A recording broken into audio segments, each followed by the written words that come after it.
Всем привет, с вами Сталкер Дэнни, и сегодня я научу вас, как делать в Майнкрафте пушку, которая стреляет двумя патронами. Вот так. Раз, два. Итак, для этого нам понадобится два распределителя. Ставим их в разные стороны, оставляем в минимальном размере. Ну, то есть минимально практически ставим. Редстоуном отводим их. Выводим его на главную, так сказать. Делаем два блока из любого материала, ставим на крайний раздатчик. Доводим еще редстоуном. Такой вот делаем конструкцию. Ставим красный факел, тут же его удаляем. И делаем кнопку. Сейчас его возьму.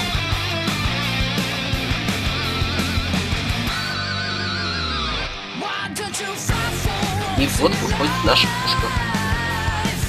Патрон раз, патрон два. Ну, и сейчас я покажу, как делать холодильник с раздатчиком.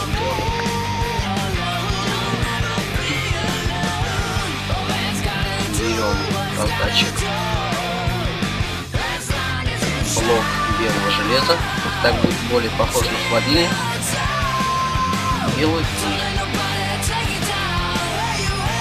Сейчас возьму мясо. Он будет у нас заправлен мясом. Кладем стак мяса.